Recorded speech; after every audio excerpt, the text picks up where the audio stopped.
Hello and welcome to another edition of Sri's Sunday New York Times Read Along. My name is Neil Parekh. I am the executive producer and occasional guest host. This week, Amber Williams, the editorial director of the New York Times for Kids, a special print only section that appears once a month, the last Sunday of the month. Our host, of course, is Sri Srinivasan. Sri will be the managing director for ASU's Cronkite School of Journalism's Cronkite Pro starting July 1st. He is also, of course, the co founder of Digimentors, a digital and virtual events consultancy. We are live on Facebook, Twitter, LinkedIn, YouTube, and our Digimentors website. Please like, please comment, please share, please retweet. Let us know where you're watching from. We are thrilled to have you join us, and we have such a great show planned for today. Let's go ahead before we get too deep. First of all, thank you to everyone watching on replay. You're catching the very first the opening for this show. But let's go ahead and give you a preview of what's to come in today's show. Our guest on this week's edition of Sri's Sunday New York Times Read Along is Amber Williams, editorial director of the New York Times for Kids, a special print-only section that is published the last Sunday of the month. The editor's note on the front page: this section should not be read by grown-ups.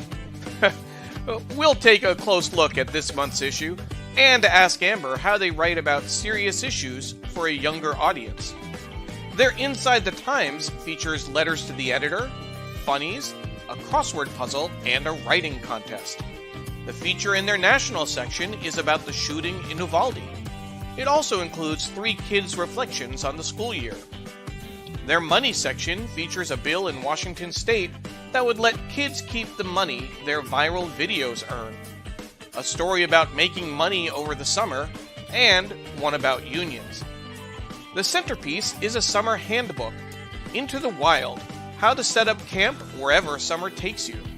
There's also a sports section featuring baseball, cycling, and pickleball, an opinion section, and a style section. They close with a food section and an international section. We will also, of course, cover the rest of the news, including the Supreme Court's decision to overturn Roe v. Wade. Sri Srinivasan is our host. I am the executive producer and occasional guest host, Neil Parekh. Paula Kiger helps produce the show, engaging with the audience on Facebook and LinkedIn. Sri has been hosting the New York Times Read Along for 6.5 years, with some amazing guests. The show is produced by Digimentors. We produce high-quality virtual and hybrid events for organizations big and small around the world. We also do social and digital consulting, training, and workshops. Again, Amber Williams is our guest, live on Facebook, Twitter, LinkedIn, YouTube, and our Digimentors website. There we go. That's a little bit of a preview of what's to come in today's show. Let's go ahead and welcome some of the folks that are watching. Our friend Jonathan Borstein, always watching from the East Village, and it's been taken over by Pride Fest today. Of course, we had our Pride edition of the Read Along earlier in the month on the first Sunday with Mark King. Definitely look for that in our archives. Ted Coltman is watching from Washington, D.C. Hey, Ted. Great. So glad that you were able to join us. Patricia Freudenberg is joining from New York. Thank you, Patricia, one of our loyal and regular watchers. Thank you so much for joining us on LinkedIn. Deborah Kerr watching from Fort Lauderdale. Ellen watching from New York City, and she's offering congrats to Paula. Welcome, if I can use that word, for new life. We'll ask her about that later. Miriam, thank you for joining us. Good morning on this hot Pride Sunday from Hell's Kitchen in New York City. Emily Silverman watching from Philadelphia. And there's Paula. Excuse me. That's my cough that has been plaguing me for a bit. Paula's in Grand Rapids, Michigan. And my mom. Hi, Mom. Thanks for watching as always. I'll call you after the show, and we'll talk a little bit more. Let's go ahead and bring up Sri Srinivasan. Sri, how are you doing today? Doing great. Welcome to everybody, and thank you, Neil, for getting us all together. And thank you to Paula for producing our show, even though she's on the road as she is today. Greetings, everybody. We are super excited to have Amber Williams as our guest. She's the editor of the New York Times for Kids section, which, of course, says this is not to be read, this is not for adults, but we love this section, and we've talked about it for years now.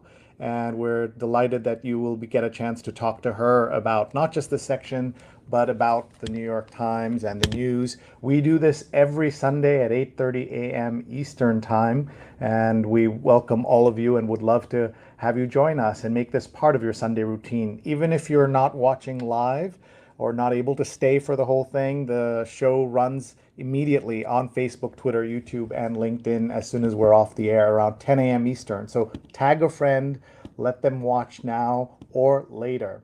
And please tell us how your Sunday is going, and post some questions for Amber as we do this. And we are so grateful to all of you. The way we do this is we talk about the paper, and we take your questions and your comments and give you a chance to talk not just about the New York Times, but also about so many important issues around information, misinformation, disinformation, etc. And of course, we're meeting on a very important and busy news weekend, as we all know what happened just on Friday. So we will get to all of that. I did want to start by showing you our New York Times camera, and there is the New York Times for Kids section. We'll get into that in detail. I wanted to show you yesterday's New York Times. So this is the Saturday New York Times. Stunning, stunning cover. Something I never thought I would see, that Roe has been overturned. And in some ways, because of the leak, the unprecedented leak that happened in May, we knew this was coming, but therefore, it was still shocking, even though it was not unexpected. But here is something that's truly scary. A conservative supermajority may be just getting started, sign of shaky ground on other rights. And we'll be looking at the front page again with Amber. This was yesterday's paper. This is today's paper. Nation faces changed abortion landscape. Patients and states turn focus to pills, praise and protests as clinics shutter. So a lot to discuss with the front section. There's also a special section here about homelessness. There is no easy way to end homelessness, but there is hope in a determined collective effort toward that goal. This is a special section of Headway, an initiative from the New York Times exploring the world's challenges through the lens of progress. So that should be fascinating to see, an initiative spearheaded by our friend Monica Drake, who's been a guest on this show multiple times. The Metropolitan cover is "What's Truck Beach with No Trucks? Peaceful say it's East Hampton neighbors." And anti-abortion centers prepare for a post-Roe world, even in New York City. And here is the book review cover. How We Roll, Jody Rosen's Two Wheels Good, is a sprightly social history of the bicycle. You would have thought we would have had a history of the social history of the bicycle, but apparently not. The real estate cover is For Rent. You're going to see a lot more folks at their breaking point. Justice Center's safety net project, referring to the resumption of eviction cases as New Yorkers are squeezed by rising costs and record high rents. The arts and leisure cover is the Netrebko question won't go away. The Russian soprano is opera's biggest star, but her career is in disarray because of her ties to Vladimir Putin. Should she be welcomed back? Art companies are torn. And here's a Janet Jackson Lifetime movie. And 21 million people watched that movie. And the Sunday Review cover is Linda Greenhouse on the end of the Supreme Court's legitimacy. And this is really important because Linda is a really serious, calm, thoughtful writer on Supreme Court issues. And her going after the Supreme Court justices and talking about the end of their legitimacy is a wake-up call, as has been everything else that's been going on. Here is the Sunday Business cover. The last resident of Manawi, Elsie Eiler, operates the only remaining business in our tiny Nebraska town. What'll happen once she's gone?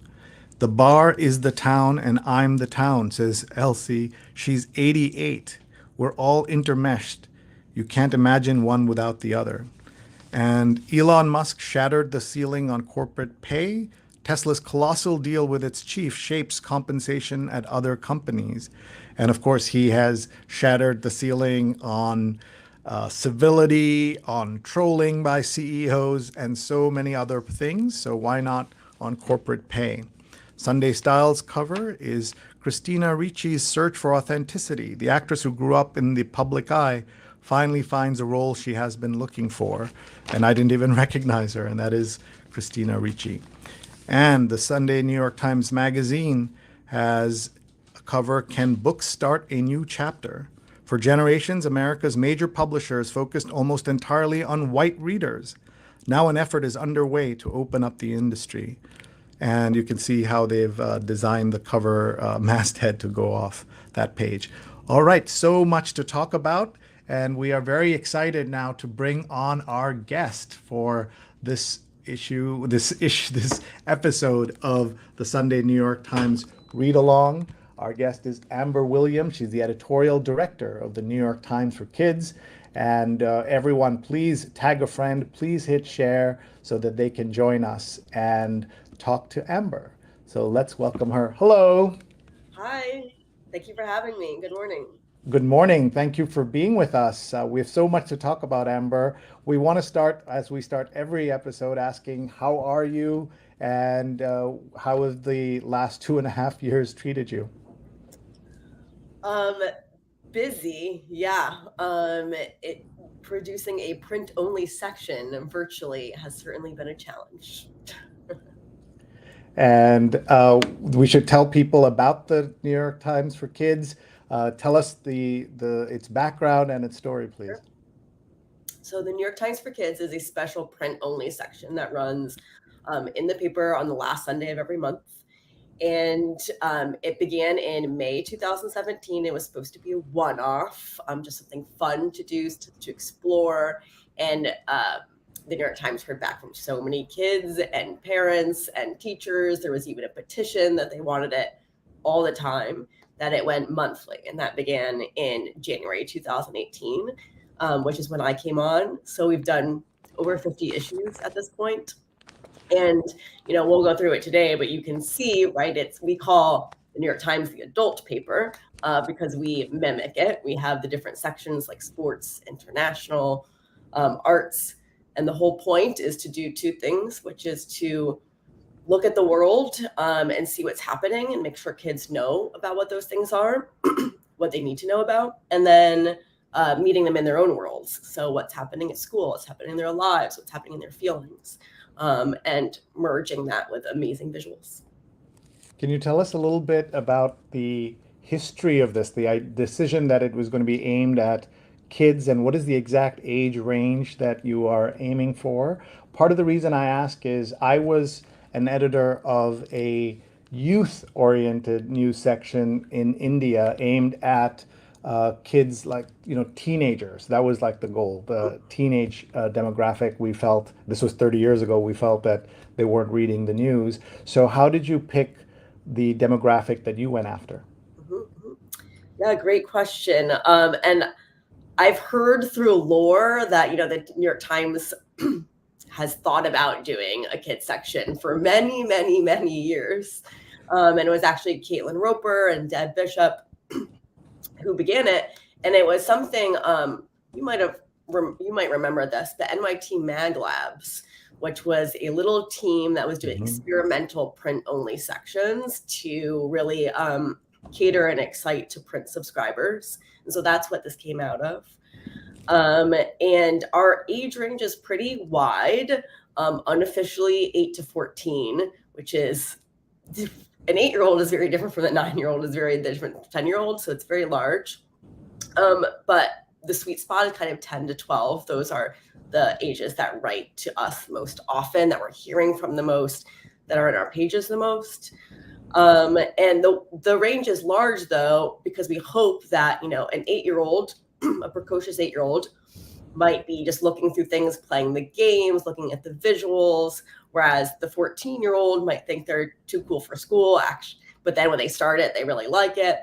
And the whole point is just to bring news to the widest demographic of what you define as a kid as possible.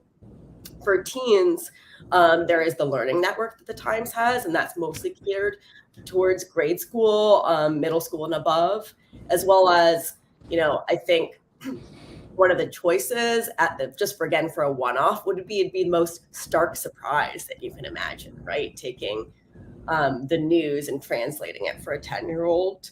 And you can see that like ethos of rebellion and subversion still exists in the section, and, playing around with what the Times is, poking fun of it, poking fun of adults.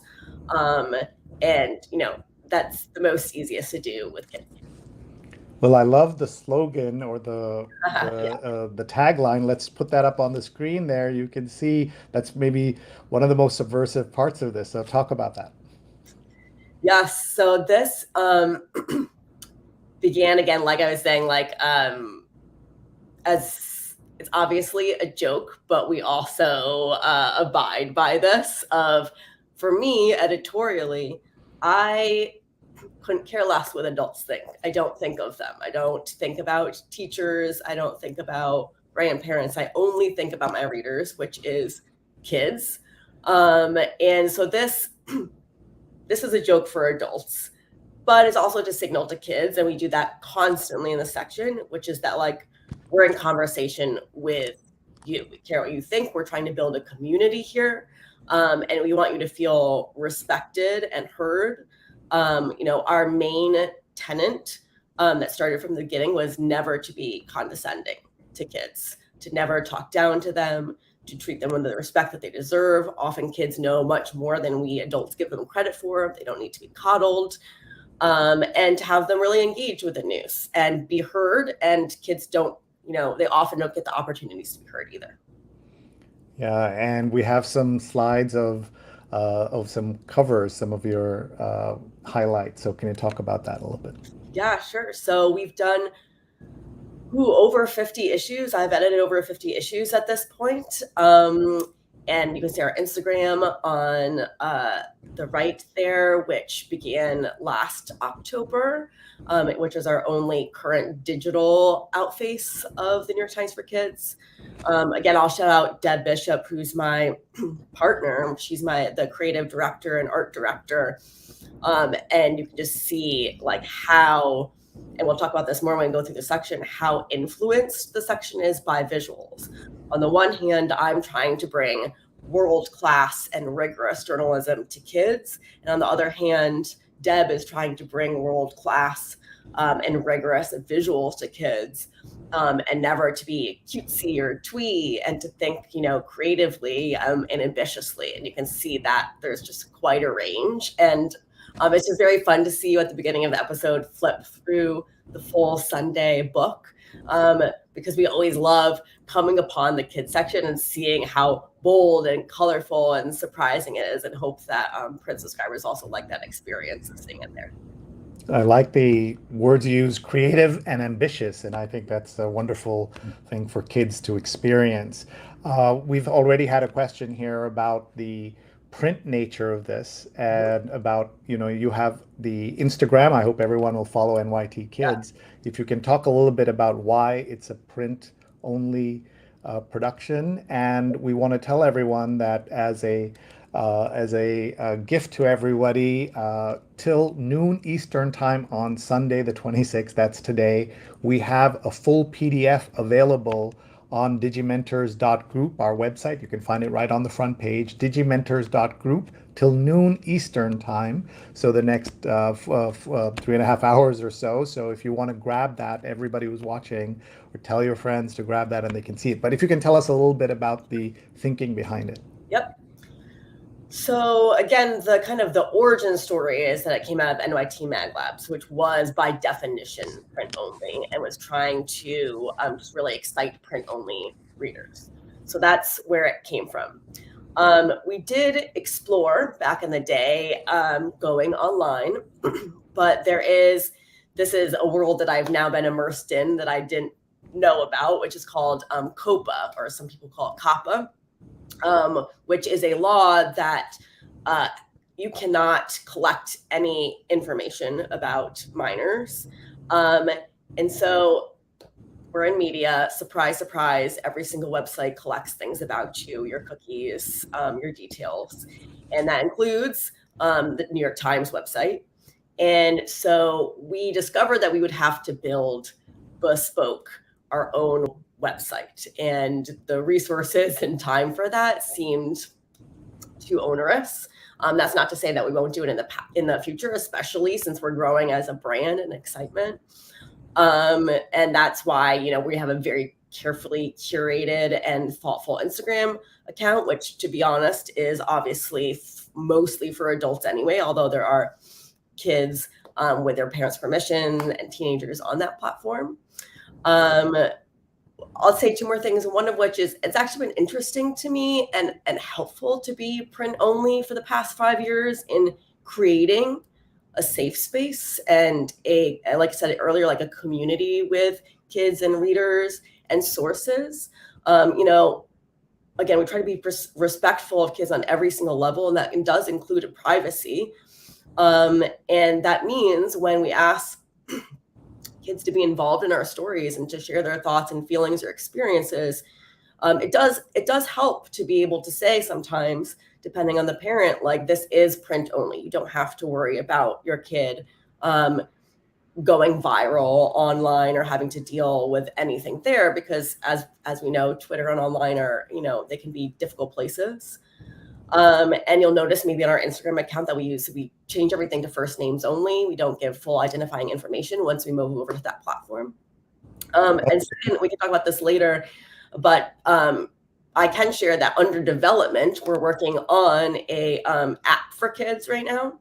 It is under the brand of New York Times Kids, but it's all how-tos. So how to make a paper airplane with NASA scientists, how to make a cookie pizza, how to cope with grief, how to understand the Black Lives Matter movement, and all of that together. And that will be kind of a companion piece to this growing world of what I hope is New York Times Kids community. Well, congratulations, and that sounds very exciting, and it's great to have this background because I certainly didn't understand that was the reason. So that makes a lot of sense. And you, in addition to creativity and ambition, you also talked about rebellion and subversion. And Yeah. Ken Fisher says, "I worshiped Mad Magazine at the ages 10 to 12 years ago, long ago," he says. And Yeah. at that age, I remember I was also a big fan of Mad Magazine. It was a way to understand pop culture in a different way. Of course, they didn't do much about the news. They had a little bit about the news, but it was mostly movies and pop culture. We have lots of people watching, and we want to welcome everybody. Diane Stefani's watching from Margate. Stefan Kaplan is watching and says hello to the New York Times Read Along family, and he's on the train to New York City for Pride Day celebration. Welcome, Stefan. Doug Levy's watching from San Francisco, where it's now close to 6 a.m. Thank you, Doug, for watching. Laura Silverman's watching from Philly, and Dr. Sujana Chandrasekhar is here on this challenging weekend, and happy Pride, she says. And Dr. Michelle Lampe says, good morning, Amber and Sri. Keep our children reading, especially print. It won't be the dominant source of info in this day and age, so it's more important than ever. Eleanor Barrett, 10, a big reader and host of our Emory Center for the Study of Human Health podcast, must know about the New York Times special section. So that's lovely. Linda's watching from Long Island. And Stefan says, when I was a kid, I used to write and report for Children's Express. I still have the press credentials Amazing. in my possession. And that the New York Times for Kids does such a phenomenal job, and love all of the fabulous visuals. And Sri knows I'm all about visuals. So go Amber and team. Thank you for all you do. That is so cool. I know that I've got to say my kids are 19, so they were just a little too old when the section came out Yeah. because they missed it, and I wish that they had been able to enjoy it when they were in that 8 to 14-year-old range. Emily says, I've gushed about the section here before. My now 18-year-old is among your biggest fans, and I'm not far behind. She emailed her admiration and gratitude to your team. So within a few months, she received a questionnaire and a response made it to the paper. Were she not at camp as a counselor, she'd be watching with me now. And thank you for every inch of this section. What a lovely comment. That's amazing. And You you know must what's hear funny? like this from people all the time. Oh yes. I mean, I was gonna say what's funny is this won't surprise you, but often like adults do write in too, saying thank you so much. I now understand Bitcoin or Brexit for the first time. And we've joked that like on NewYorkTimes.com, it would be funny after you get to the bottom of a news story that there's a button that's like still don't get it, and you could go to one of our stories because we strive for radical clarity, right? And we do lean towards explainers, and adults find those very useful too when when we do them. And on Instagram, when we did our Ukraine war explainer, that was our most viewed and circulated post ever. And of course, all of those are posting adults being like, "Thank you. I now have a quick summary of what's happening." Yeah, I appreciate that very much. Here's Wayne Camadoy, your colleague and designer at the paper. This is an amazing section from the broad themes to the attention to the small design details. And Amber also helped launch one of your favorite print projects. That's right, the A2A3. So we'll talk about that in just a minute. Can you give us a sense of your team? How big is it? How many people are there? And if you want to give any more shout outs, you're welcome to do so. Yeah, sure. So like you said, my main creative partner is Deb Bushup, who is the creative art and design lead. She has two main print designers, Faye and Mia, and I have two main editors who are Molly and Lara. And then we also have who are helping with the app, Ken and Josh, and our social media editor, Alexa Diaz. And so we're a very small team doing a huge monthly project every single month. I didn't mention earlier, but something else that's important to note is that we really have a magazine ethos. It's applying magazine thinking, especially front of book magazine thinking, to a newspaper format. And so most of my team has had experience in magazines and short form writing and editing. And we're extremely collaborative, and that's been one of the best parts of working on the kids section, is kind of this dynamic of thinking of the visuals and the print presentation and design from the very beginning. And for us editors to always have that in our minds, and for the designers to know what the stories are. And it's a real joy then for me also to get to see what the incarnation of those stories. We call, I don't know if you've noticed, but we have like little bitty illustrations around. We call those sprinkles. It is always a delight, like Wayne was saying, for me to get to see those at the end of the process and to be just surprised all over again. And we hope that obviously that gets kids excited about what's happening too, and that they can follow along with, in our adult language, what we call packaging, which is making sure that, this is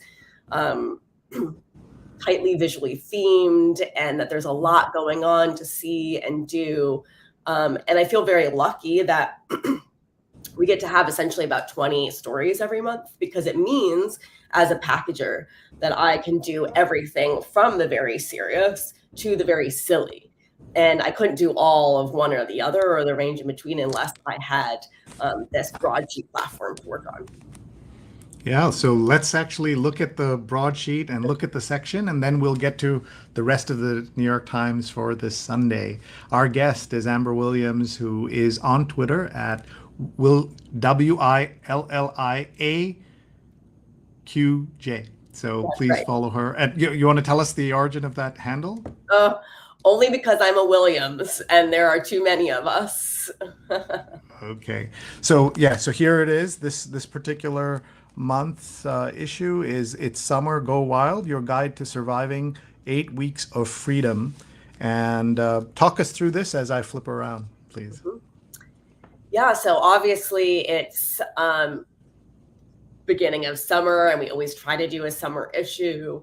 And this cover is by Zohar Lazar, and what he's doing here, and what we'll talk about once we get into the package, is we always try to tie, for the most part, our cover to that center spread, which is kind of like our cover story. So this is teasing up this idea of it being summertime, of exploring, but also you can see the city in the background and some of the junk or detritus that's in nature, to again poke fun at the idea of just what it means to be outside and where you're exploring. We could assume they're in Central Park or some such. And yeah, we like to paint a scene of what you're about to get into, and the cover lines give the range. And there's his name, the illustrator Zohar Lazar. Great name, by the way. Yeah, right. And here is, so walk us through this, please. So here's the page 2.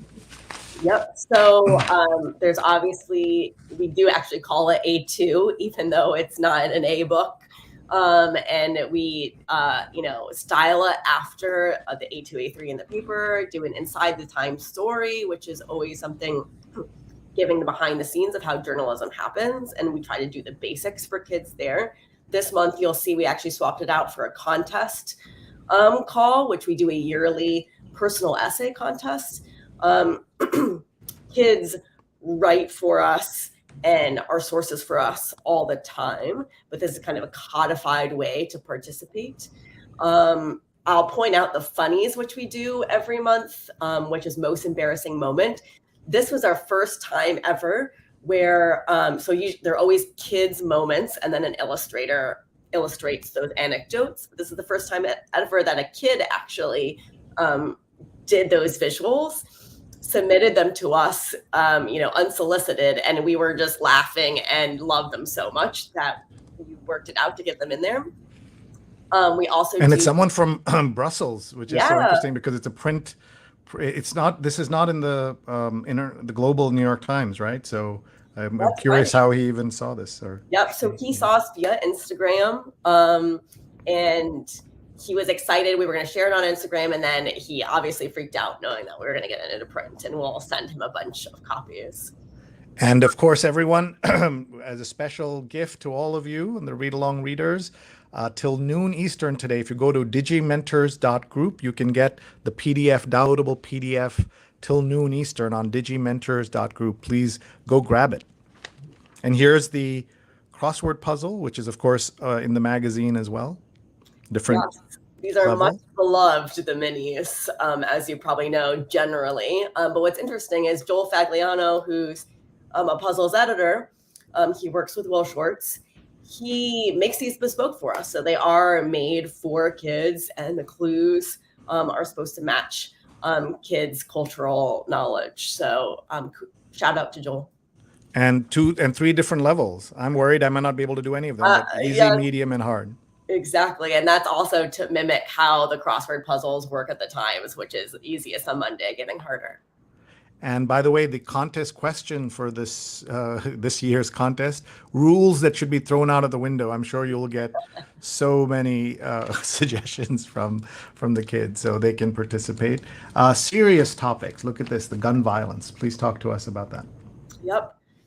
So like I was saying earlier, when we think about not talking down to kids, that means anything that happens that touches their lives is something we want to cover. And gun violence, it's overwhelming to think about. However, what is super interesting, not interesting, but upsetting, is that kids think about gun violence and are affected by it all the time. I remember, and we'll talk about the opinion page later, but I went to a 4th grade classroom in Miami, and they were writing opinions for us. And one of those kids started writing about how she was just frustrated and upset of doing the active shooter drills. So this is a reminder that even, kindergartners are thinking about these things. And so when there is a large school shooting in this case, we knew we had to cover it. Yes, that is our warning that's only appeared twice in our history. And the last time was also about a school shooting. Usually, we know that kids will want to engage with whatever we have there, but the topic is just so upsetting. But what you'll see, this kind of a little bit of a second day story, obviously. This is about the protests focused on kids and teenagers. And there are tons of voices in that story about how they're feeling, what they want to see, and bringing up this theme of adults kind of abdicating their responsibilities and kids thinking about what they can do. So we're really proud to continue to cover those topics. And I should say that we often ask kids to lead the conversation. So constantly in the print section and online, we ask for kids to send in their questions, what they're interested in, what they're worried about, so that we are actively thinking about the stories that address those questions and not only thinking about where our adult minds are. And these email addresses, the kids@nytimes.com, this email address is monitored and read, obviously. That's right. That's great. You also have the year in review, which is the end of the school year, and the school year in review. So different people just writing in. There's so many voices in the section, which is super cool. And please note before swiping ahead that this post is related to gun violence and it may be upsetting to read. So you have a warning there as well. A feature is how I became something. And that's obviously very helpful for kids as they think about careers and what they want to do and other things. That's a column that we've been running from the beginning. And it's because of our own frustration of, I don't know about you, but when you were a kid, you only hear like you can be a doctor or a teacher or a policeman. And that's like the whole plethora of options. So we wanted to have jobs every single month that would give you inspiration of what you can do. Nice. And here's a money page. So talk about the money, please. Yeah. So last year, we did a whole themed money issue. And we had way too many ideas and such amazing feedback from kids thinking about money and what it means in their lives, from the personal to the larger structures. And so we've tried to keep going with money columns or money pages. This particular story on the top is something that, again, it affects kids' lives, but we don't often think about them for adults, which is this land of influencers and creators online, and how often there are families involved and there are kids involved. And some of them are, no surprise here, but have millions and millions of followers, millions of views, and money comes in from those things. But currently there are no laws in the books about kids seeing any of that share of profits. It only goes directly to the parents because kids don't have any rights in that way. And so this is following the proposal of one teenager who is trying to get a law on the books that would give a share of the profit to kids that would go into a college fund. And I love that. Kids thinking of kids, getting to hear from them about why. And again, something that's actually pretty murky, right? Like you can imagine this story in the New York Times for adults and going much deeper about what this means and how kids are used as influencers. And I hope it leads to some awkward conversations with parents who are keeping the money. I did skip over, and I didn't mean to, the masthead here. So since you mentioned some of those names, it's just nice to see everybody here with Amber Williams, of course, there, and Deb Bishop, and all of those folks. Small but mighty team, right? Yes. All right, so let's talk about the cover story, the Summer Handbook into the Wild. And again, these are these illustrations, really striking ones, and you have kind of a guide to what's inside. Exactly. So this is something we've actually also never done before. We started out with this idea of a summer guide. That's not surprising, but we ended up with too many ideas, and we're laughing along the way. Like this is just such a humor filled. So what this is actually a mini section that you should pull out. It's a whole 4-page section. It has a cover. It has the center spread. Exactly. So it's supposed to be able that you can like, take it around with you to survive the summer.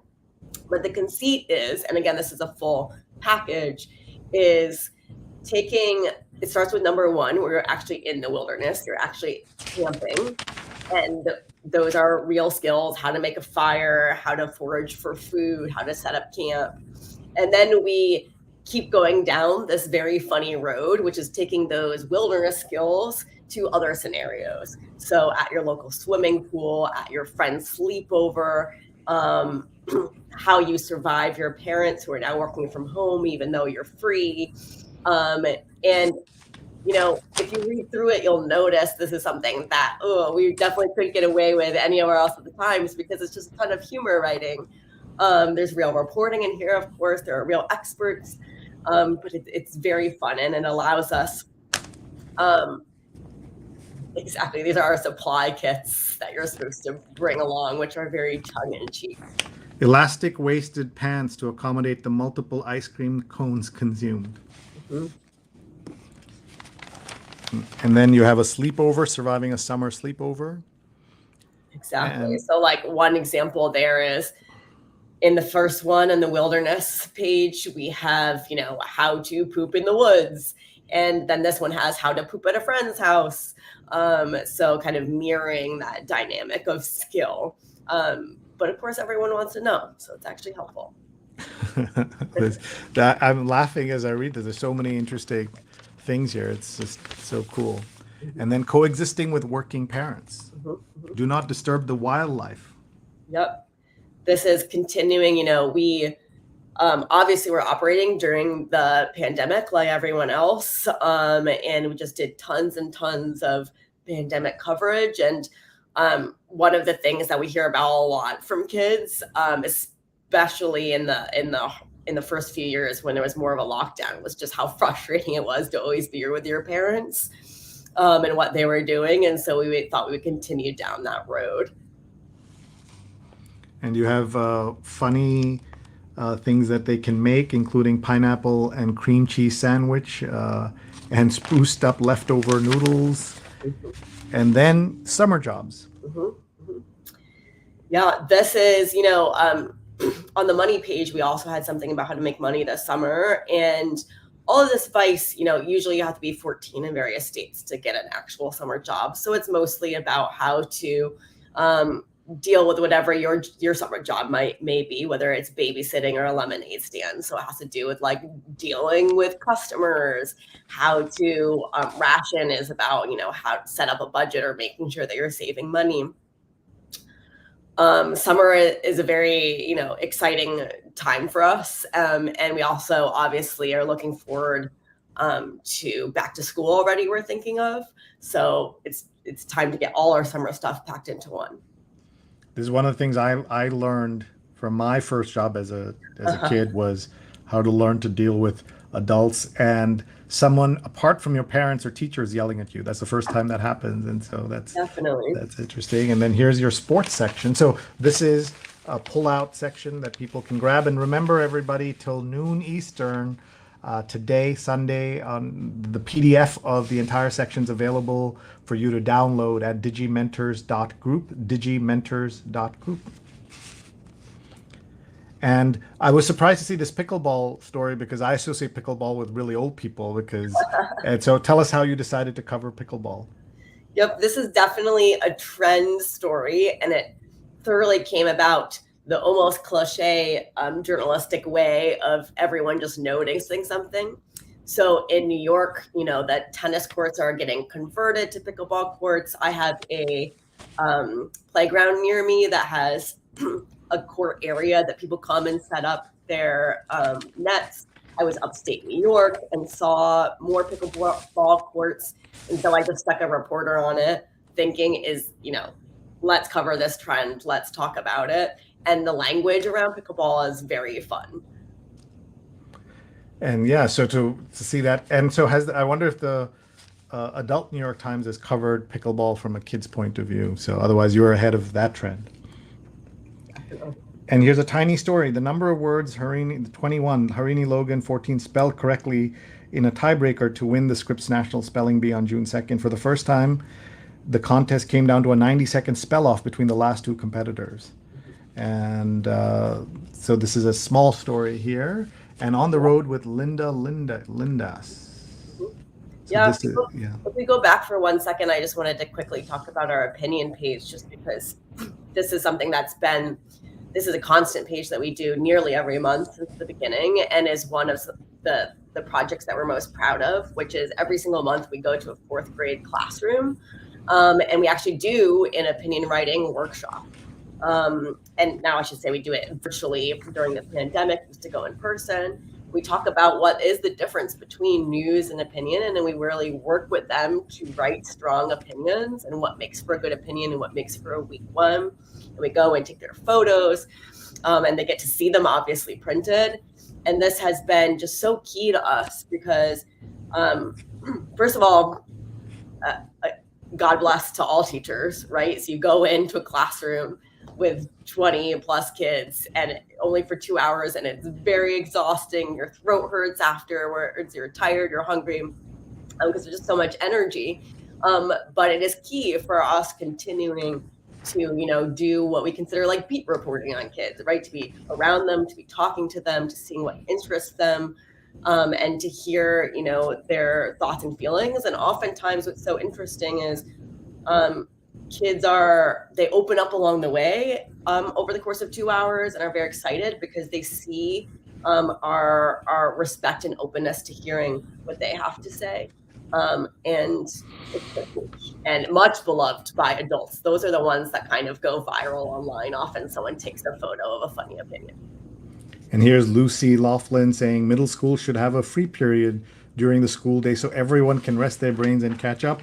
Middle schoolers just need a break. So that's a lovely thought from a kid who is obviously, like most kids, kind of overworked. And here's the food page, cold and cute. Don't overfeed. Please do not feed the ice pops, and different recipes. And then you have the international pages. Yeah. I didn't know this. Look at this. In Italy, parents can now pick their kids' last names. Yeah, that was that. So this is actually a good instance to talk about where we do also adapt paper stories from the New York Times, the adult one. So this story ran in the New York Times proper, and we saw it, and obviously it's very relevant to kids. So we reached out to that reporter. We worked with them to use the reporting to write a story for us. And actually they did more reporting, trying to reach out to kids to see how they feel, or families about how they feel. And then have a sidebar there about names around the world. What are the naming conventions for kids around the world, which is fascinating to me. And I should say, the writers for us are a mix of freelancers, but also reporters in the newsroom. And that's been really fun and fascinating for me and for them of, hey, Deborah Solomon, can you write about economics for kids today, et cetera. And it's been just really fulfilling. And 3 things to know about the Russia-Ukraine war. So that's helpful for kids to understand. And then it says the situation is changing quickly. To get the latest news, visit the nytimes.com. And then summer vacation around the world. Yeah. For Ukraine, you'll know that's Anton, who was the Moscow bureau chief, who is obviously kicked out of Russia with all, New York Times took all journalists out of Russia because of the laws that were put in place about not talking about Ukraine. And so we're using his deep expertise here to talk to kids and make it very clear what is happening. And this is our 3rd story that we've done about Ukraine.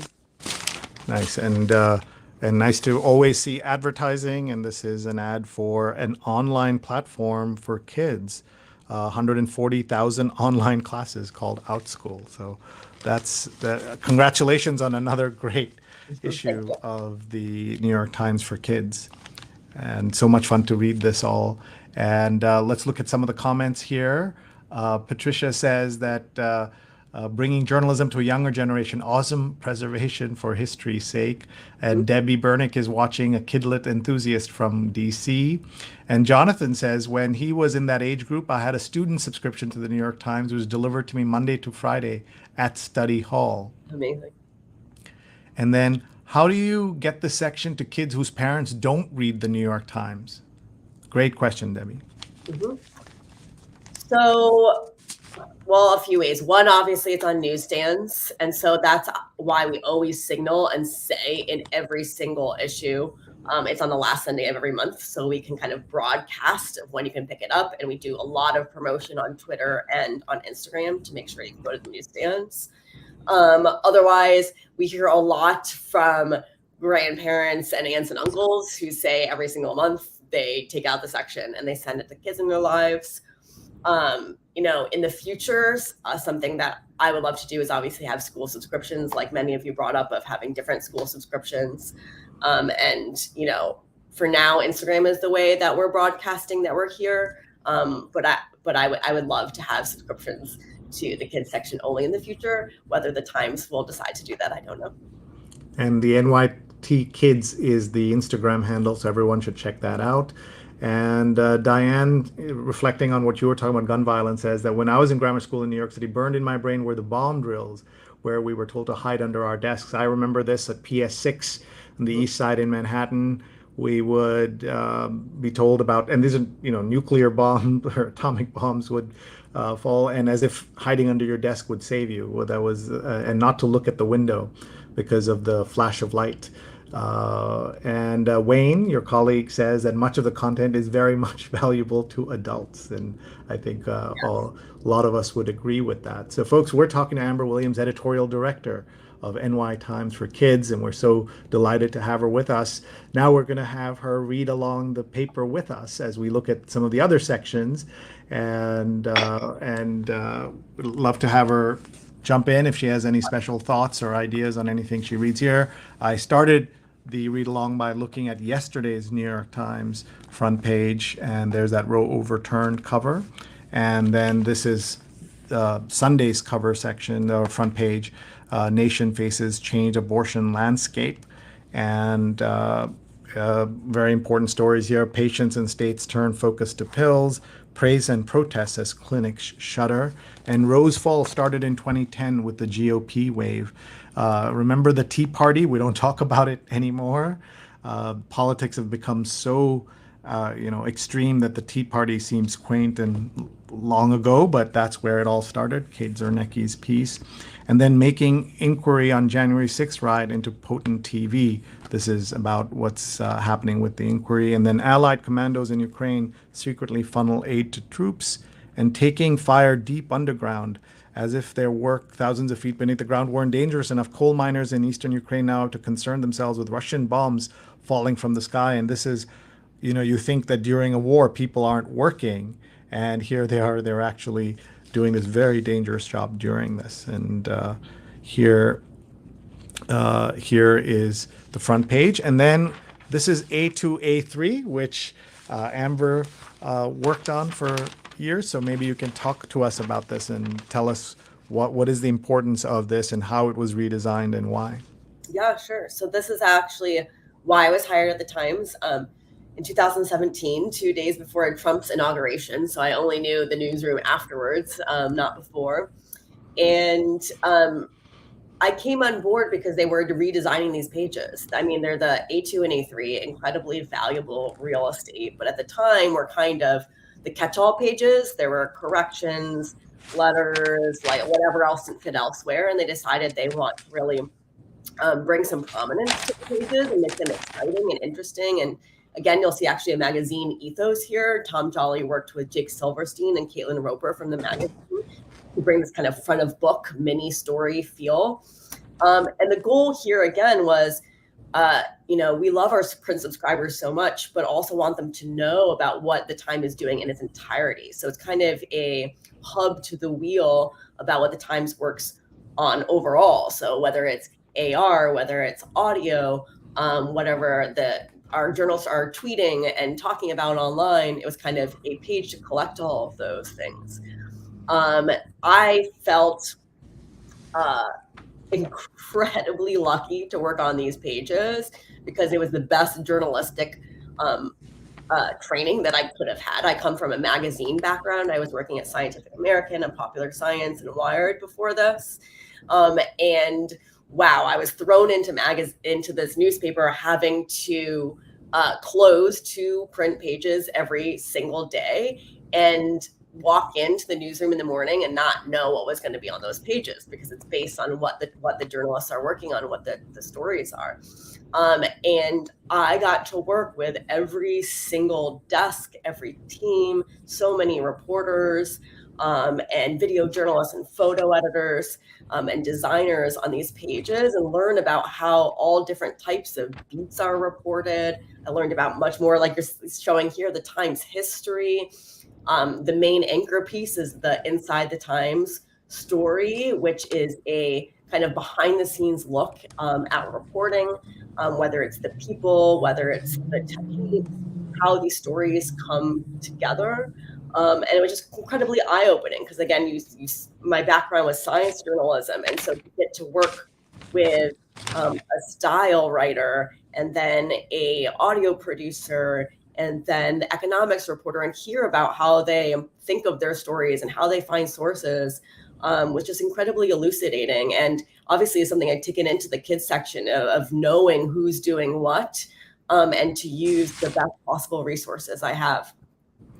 This is such an interesting section, and there's so much to read here. I love it, including these small factoids you pull out. Yeah. For example, the very first bicycle, I didn't know this, was it was demonstrated on June 12th, 1817, and it had no pedals in Germany. It had no, so imagine a bicycle without pedals was the first bicycle, and then that makes you want to read the rest of the story and find out more. You know, the mechanics behind that are obviously daunting to find those facts. That means, and when I was on the pages, so the editors who work on them are reading or scanning every single story that the Times published in its report that day to find those facts. And we used to joke that we'd be the best trivia team ever, because wow, the Times publishes about 200 stories a day. It's just a mammoth. And so exciting to see the range, but I don't know if anyone else at the Times is actually looking at every single story. Yeah, and then this is where Tiffany had an ad for 100 years on A3, the New York Times, and now we see this other jewelry company here as well. And I've got to say that when you moved out the corrections from these pages, I was looking for them, and so. What do you tell people who are like all for progress, but it's change they cannot stand? We did absolutely hear about that in the beginning. And you like you said, you write a nice note back just about what you're attempting to do and what the thought is. And most people would write back saying, thank you. We all get used to new things. So I think people aren't too upset anymore. Yeah, and how much of A2, A3 are also online? Oh, that's print only as well. So that's good practice for your joining the kids section where it was all print as well. I know. Ironic, right? That I'm like millennial digital age and was only editing print only stories. So many stories here. We're looking at the international section. Deadly earthquake adds to unrelenting hardship for rural Afghans. Can you talk a little bit about what you did with war? We've seen Ukraine, Afghanistan. Can you talk a little bit about what you did over the years? Mm-hmm.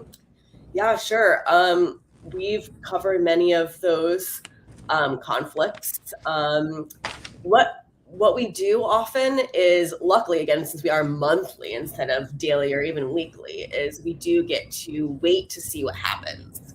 And often if something happens too close to when we're about to publish, we might even hold it. We might tease it, but then think about running it next month. Because what we try to do is really more explainers, sharing something to kids once we know actually what has happened and what there is to talk about it. That we have clarity and that they can know that we're coming from a place of authority and certainty.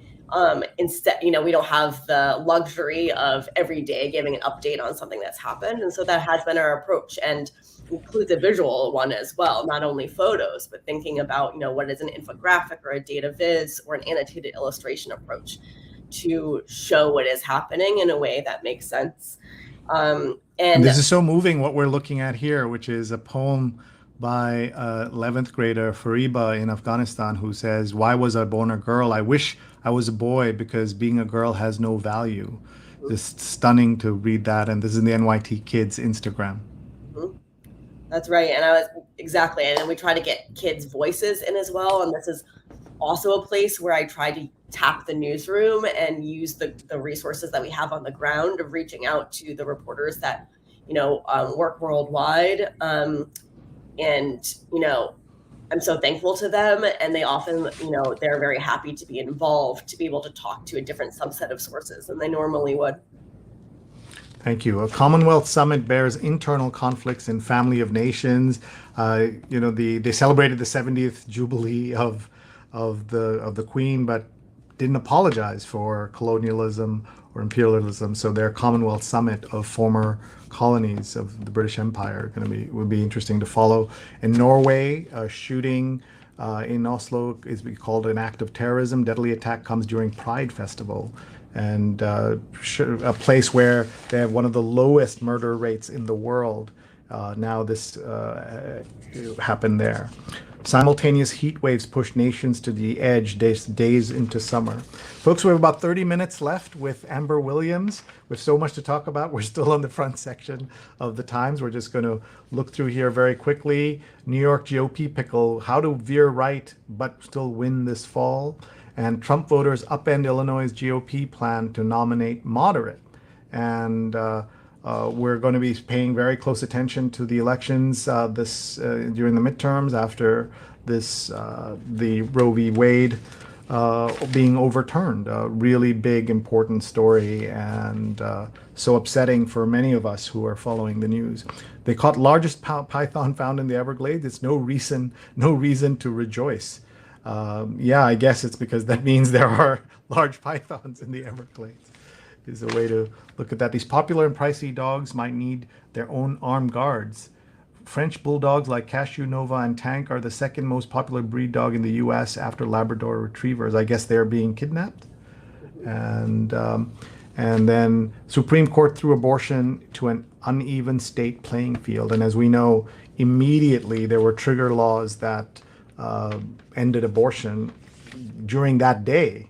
On Friday itself, and some credible reporting from abortion clinics that had to cancel as soon as the report came down. And here's Roe's downfall started in 2010. And infographics are so important for adults. Visuals are important for adults. And Debbie says, let me just pull up her comment here, encourage parents to read this section to stay young, curious, and creative. Jeopardy champs read kids' books to get useful info. I didn't know that they read that, so that's good. And so that could be part of your marketing. Read the kids section, and you could be better at Jeopardy. And talk a little bit, if you can, about the value of visuals and how kids learn. I'm sure you've done this kind of research that helps kids understand visuals and graphics and maps and things. Yeah, sure. So what we do, regardless of the story, is always think, what is the best way to tell this story? What does it need? What is the best way to understand it? So that can be anything from an explainer to a quiz to an annotated illustration to a map like you were just showing. So that's like the first and foremost our thought of what way does the story need to be told. And we always try to think of, and creative ways too, think of board games, which we do a lot of in comics. But it's just another way, right? For all kids and all people learn in different ways. And we want to grab them. We want to get their attention. We want them to think. And so we're always hoping that all the visuals are sometimes telling the story itself, sometimes complementary to the words. and sometimes are a way into the story where you begin looking at a visual and are excited to read more. What's fascinating to me, Sri, like you said earlier about Roe v. Wade and how the decision was leaked in early draft, was you can see the groundwork that the Times has been doing to be able to meet this, like I said, still shocking moment of how many stories are here is just kind of unfathomable, and how much deep reporting is already available and analysis. And to have, the various reporters already be on this, I feel kind of lucky to be able to read all of these stories day after and see what's happening. Thank you. We're looking at the obit section. Have you published any kind of obit in the kids section? Have you had to? Okay, good question. We have done two things. One, in our Inside the Times story, we had an obituary editor write one of those stories and talk about, how they write obituaries, what they're preparing for, how it seems very morbid, but it's actually a celebration of life. And then the one time it wasn't a true obituary, but we did do a story about the creator of SpongeBob when he died, and just talking about his legacy and how many kids obviously felt that loss. And was that adapted from the Times obit? Nope, that was our own. You did your own obit. Oh, Yep. Wow. That's pretty cool. Haleh Afshar, 77, scholar and Muslim feminist who fought for women's rights. She was the first Iranian-born woman to be appointed to the House of Lords in the UK. She believed Islam gave rights to women that Muslim men took away. And we're now thinking about rights that women are losing in the United States. We already talked about sports and how you cover that in your section. And here's the New York Times sports section from today. And, well, Barry Manilow hits 2022.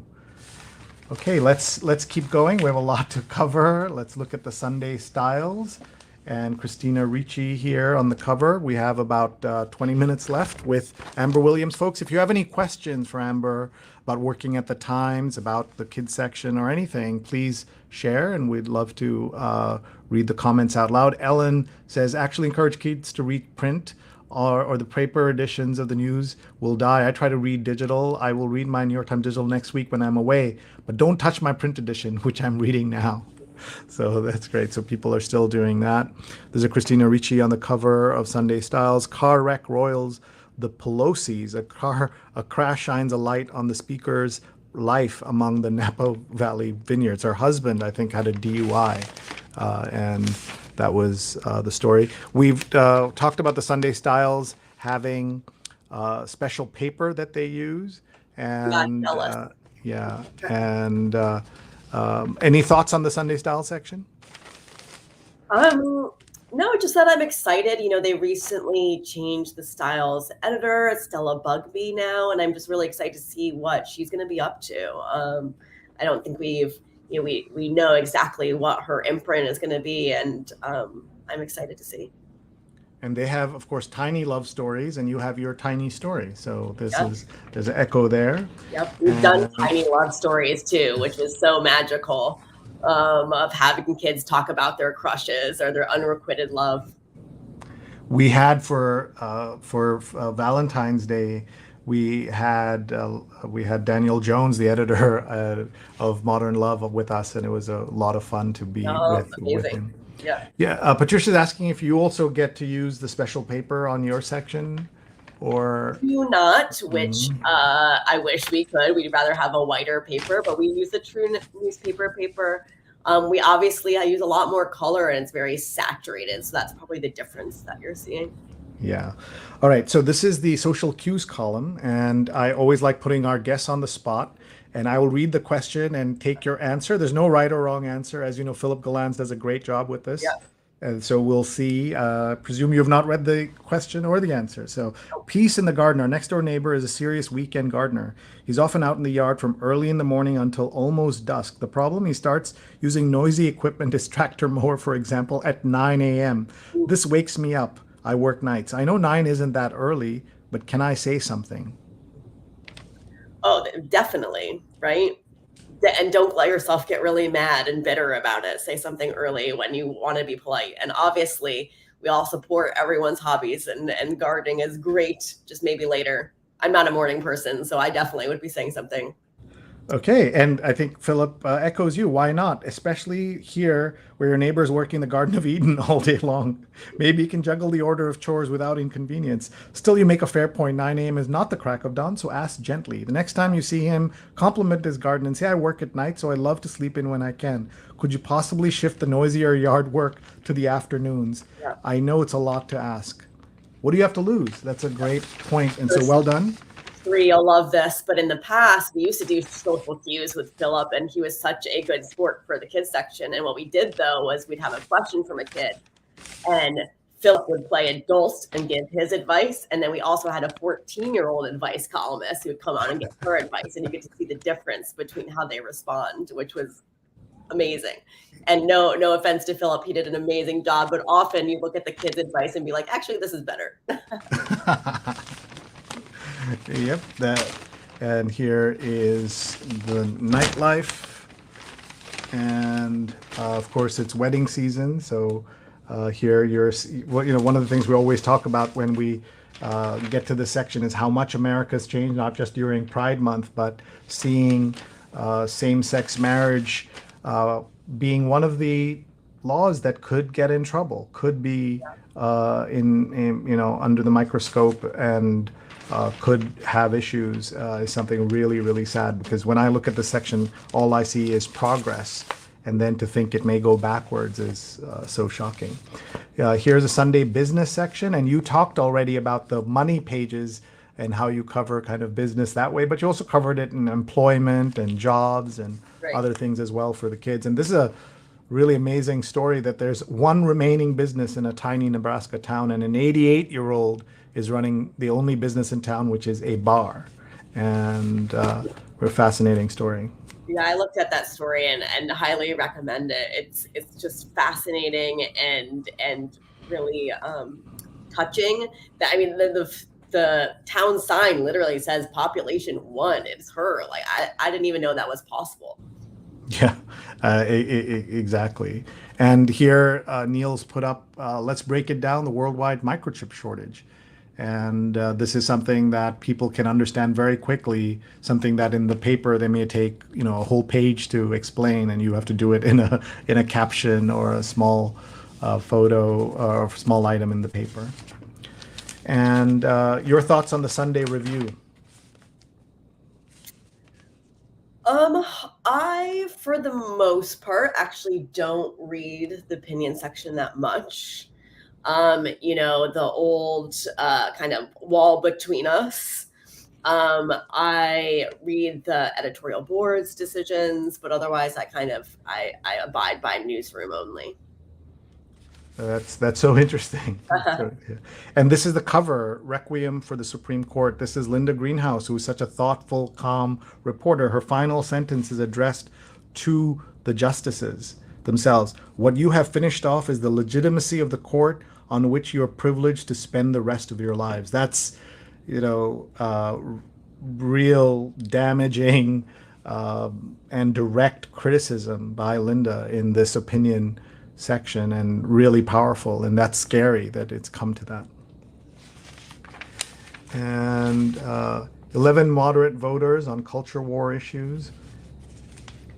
And here are, and here's the editorial section, placing gun rights above human lives. This is that other, if it weren't for the Roe v. Wade decision, this would be the big story, because in the Supreme Court, they also expanded the right to carry guns, in a dramatic way.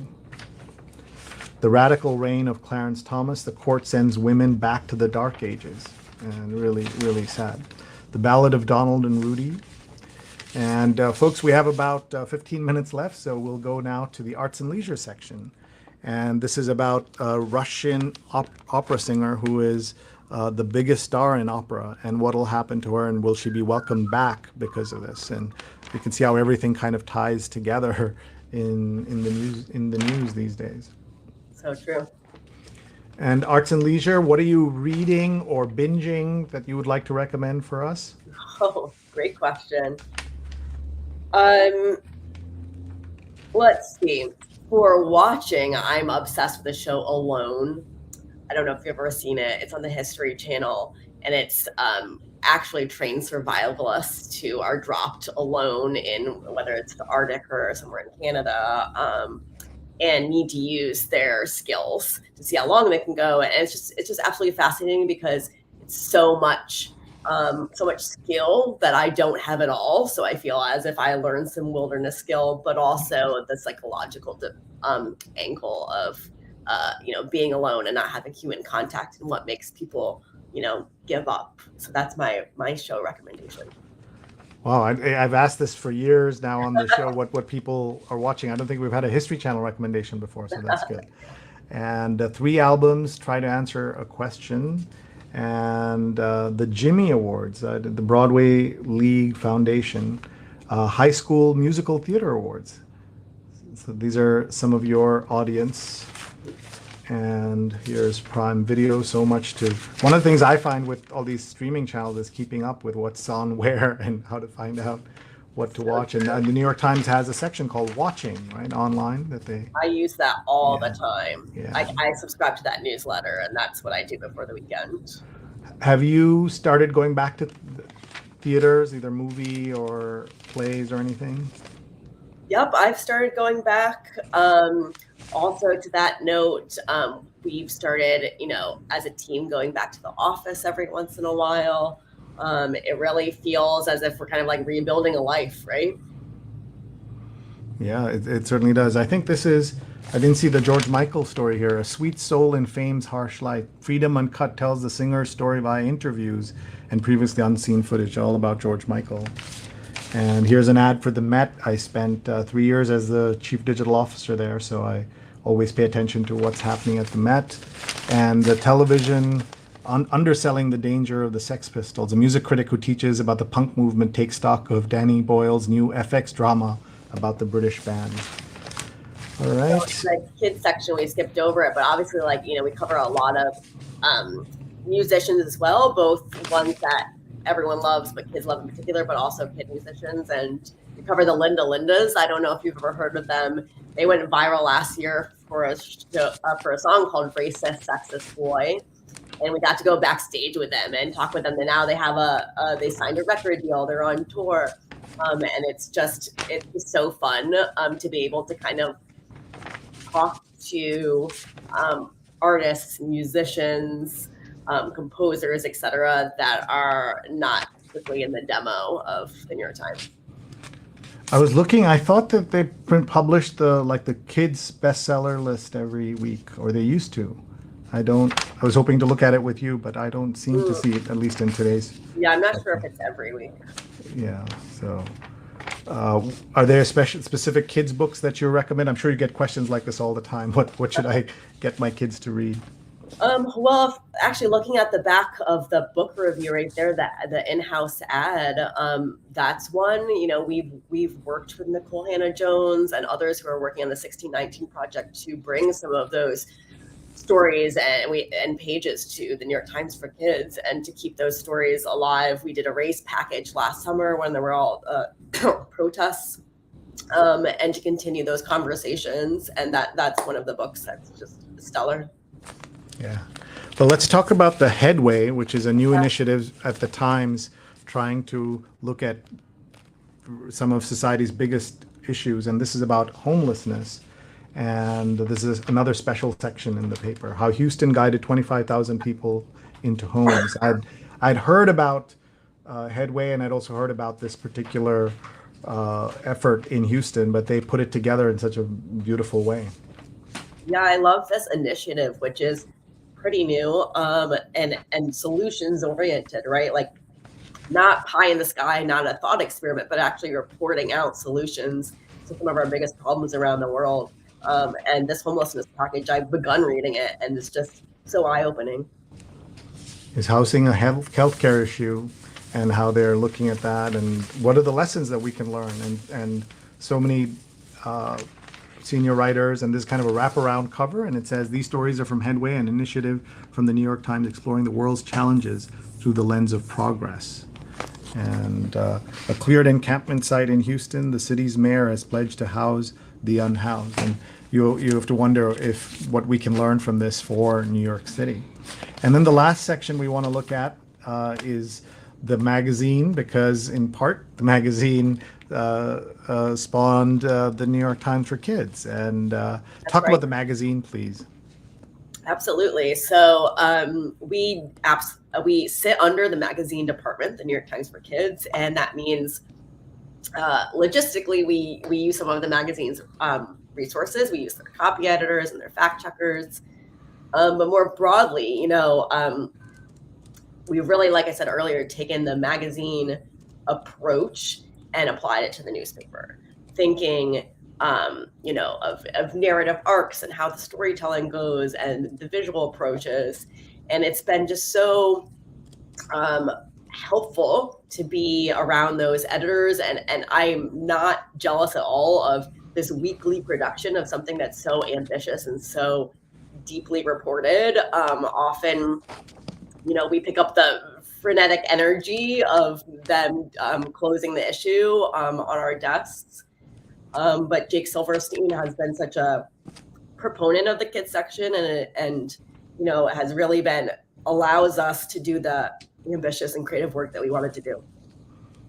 That's great. Here I'm flipping through the section here, and we always love the poem in the magazine, and then the interview. Here, John Grisham still struggles to overcome his upbringing. It was such a hard, right-wing, racist society that I grew up in. I've come a long way. A couple of the books that I've read, have a kind of social justice element to it. Climate denial has given way to climate dissonance, an awareness that our world is changing without the ability yet to fathom just how. And we won't have time to put you on the spot for the ethicist, but what should you do when your partner lies about his earnings? Have you brought in the ethicist into the section?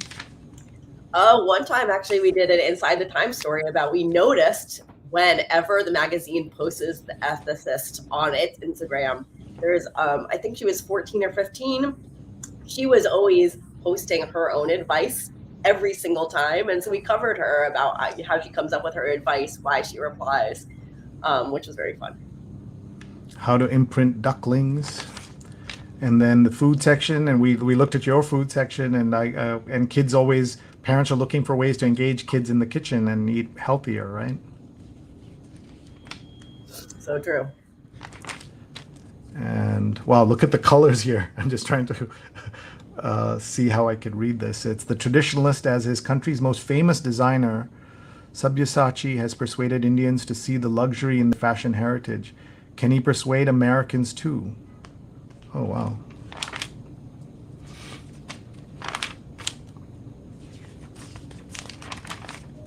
And here we're seeing the legacy of George Floyd's killing, where so many industries are now doing better and trying to do better. And here publishers, for generations, focused almost entirely on white readers, and now there's an effort underway to open up the industry. I think that's so good that that's happening. Yeah, that's obviously something that's very important to us too. Diversity on all ways, race, ethnicity, demographics as far as where they are, geography where they are, class, and having those voices and those representations in our issues is key to affect the world. And this is why I love looking through the Sunday sections in the Sunday paper, because there's stories you won't expect. Apparently there's a seagull problem in the Jersey Shore, and the ancient art of falconry is being used to bring it back to fight the seagulls. And that's not something you would go looking for, but when it finds you like this, you have to read it with these really dramatic photographs. Look at those talons. The animals they go after are going to perceive real danger. And are you a puzzles person yourself? I didn't get to ask you. I do the daily crossword, but I can only get reliably through Wednesday. And yeah, so here is the Sunday magazine one, and it's always too complicated for me. All right. So that's been our review of the New York Times with Amber Williams. Yep. We are so grateful to you, Amber, for being with us and reading the paper with us. What I'd like to do is give you a moment to catch your breath. I'm going to bring Neil back on, and we're going to do some housekeeping. And then I'd like to have you come back and give us a pro tip. We have so many writers and readers who watch. We'd love to hear how you write when you're writing for children. What is a way to explain how you do what you do, because it's truly special what you're able to do. So we'll have you come back in just a couple of minutes. Thank you, Amber. And welcome back, Neil. What a great Absolutely, absolutely great show. Thank you, Sri, and thank you, Amber. We're so thrilled that you were able to join us and walk us through the special section for kids. Sri, so quick check with our production team. I can't hear you, Sri. I couldn't hear you speaking. You're muted on your phone. Now we're okay. Yeah. And you can hear me now? Great. Um, just wanted to make sure. So again, I was saying, Amber, thank you so much for joining us. We really enjoyed having you. This special look at the New York Times for Kids. And again, as a reminder, the New York Times for Kids is a special print-only section at the last Sunday of the month. It's available on our website until noon today. Thank you, Amber, for letting us do that, to share this PDF with folks. So please go to digimentors.group and you'll see the link to Amber's show, and you can follow that for the PDF. We certainly want to make a couple of quick announcements.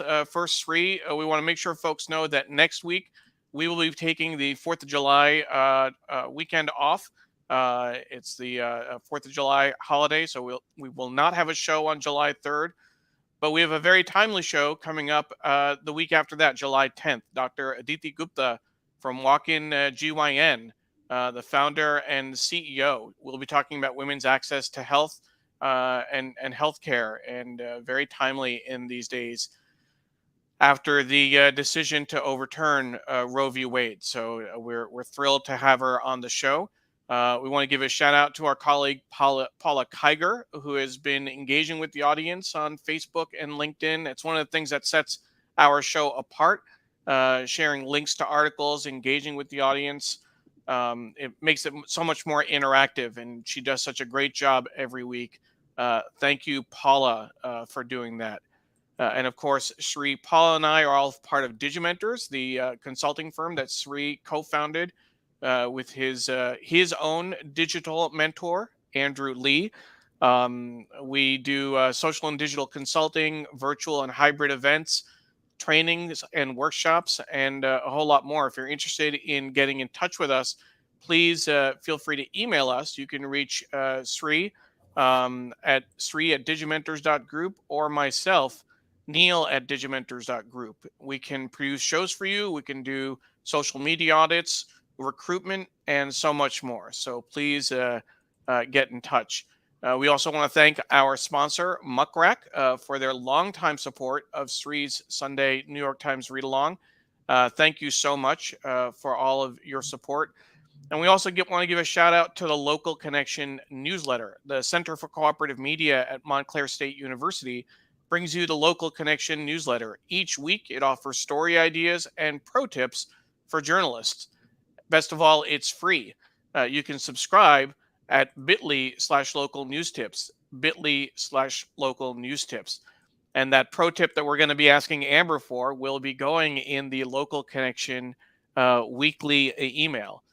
So with that, we'll bring back Amber, and we will again thank you for joining us. So many people have written in expressing their appreciation for the show, throughout the show. So again, thank you for your time. What advice can you offer for folks making that conversion? You talked about how you reach out to the New York Times stable of reporters and say, "Great, thank you for writing that story about parents in Italy being able to give their kids their last name, to choose the last name. Can you write the same story for our kids section? What advice do you give them? What kind of questions do they have?" And I'm sure our viewers will really appreciate that. Yep.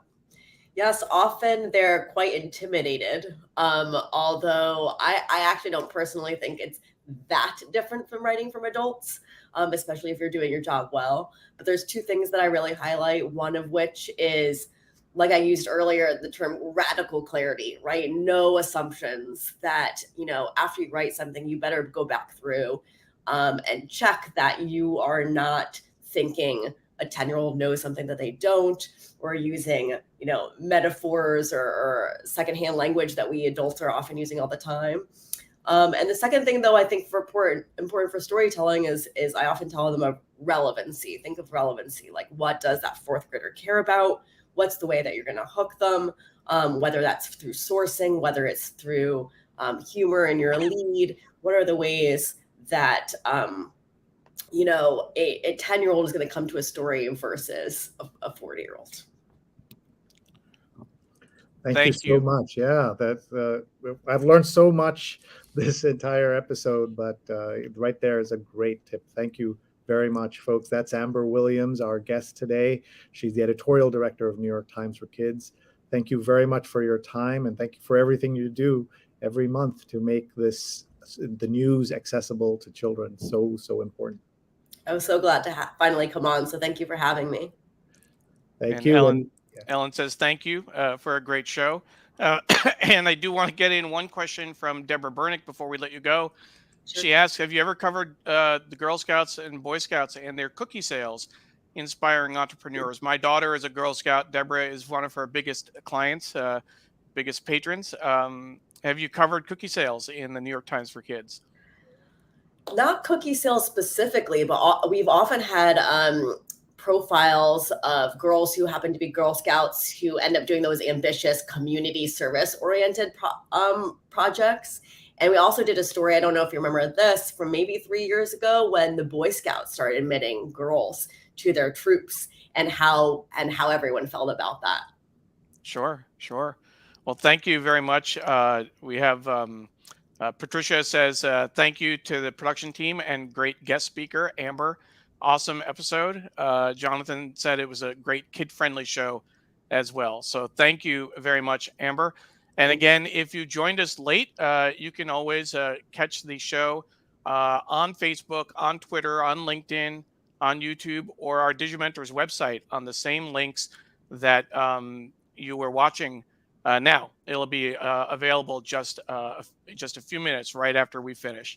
And I just wanted to say that Dr. Chandrasekhar says she loves the section, but somehow it didn't make it into her home delivered paper today. Sometimes that happens, but she can grab the PDF from the digimentors.group website for another 2 hours. So she can do that. And Emily says, thank you for another fascinating show. Always expands my thinking. So thank you, Amber, for helping us do that. We want to wish everyone a great weekend, and hopefully you have a good and safe holiday weekend next week, and we'll see you again the week after. Bye, everyone. Bye-bye. Thank you, Amber.